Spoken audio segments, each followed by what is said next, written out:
I was working for Solent University, but I just had this moment, I call it this Alice in Wonderland moment, when she licks the mushroom and she's in the house and all her arms and legs fly out the windows and she's too big for the house. Have you seen this? No. For anyone who thinks, I've not gone full tilt crazy like that. There are bits in Alice in Wonderland that are just kind of like... Yeah. She's talking to flowers, man, and caterpillars. I aspire to Alice.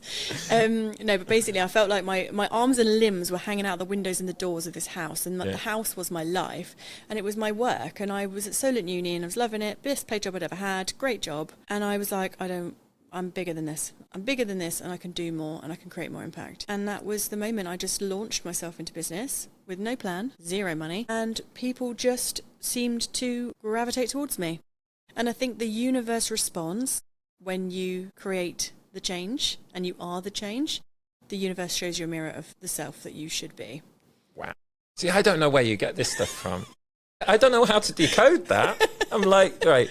So that's like, is that like what you put out into the universe you get back? Is it like related to the karma? It's actually like quantum manifestation. Okay. So quantum theory, quantum mechanics is this idea that at any one time right now, there are parallel universes running alongside. Okay, I've seen movies with that in, so I'm kind of following. So there's every version of ourselves that exist, okay? And right now, we're in this version. But if we imagine our life is like a bookcase, and on the shelf is loads of books, and they're all different versions of ourselves. Quantum manifestation says, take the book off the shelf of the life that you want and fully believe that that life is yours, and it will be so. Because the universe wavelengths will start to change and match. I 100% agree with you on what we've got to there. Because I genuinely believe if you can just get out of your own way a lot of the time, and we're limited so much by our own beliefs about what's possible, what's not possible, 100%. And everything like that. And so what I'm hearing from you is if you can say, right, there is that version of me, that version of me is just as valid as the version of me that exists right now, then it's like making that move from this place to that place. The path will present itself. Yeah. When the student is ready, the path will present itself. And I'm that person, I just believe in that. Are you sure you're not going to run off and go, you could do like... Should I start a cult, is that what you're saying? No, well, but yoga retreats, or you could become like doing some kind of like retreat or the problem with it meditation. Is that this is a core belief system that I live by. As soon as you start doing work around that system, does it retain its joy?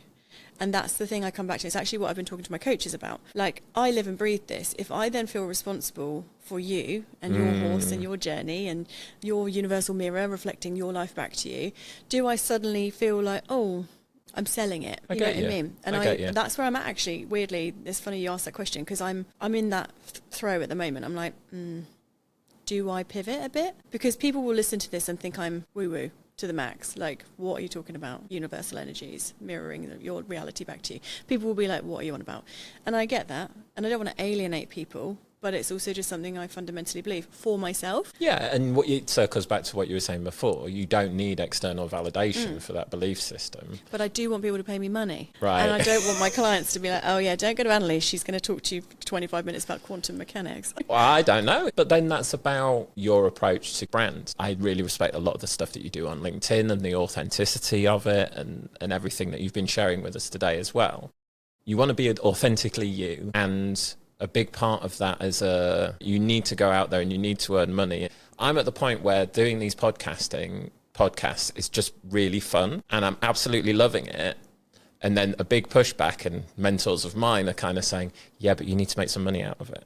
And I'm like, yeah, I'll worry about that later. And it's like, no, you need to make, because there's bills to pay and everything like that. So I totally relate to what you're saying. And that's probably a good time, actually, to take a short break on that note. So that's the end of part one. When we come back, we will talk all things TEDxGosport. Yay! Sound Perfect. good? Sounds amazing. Let's do it.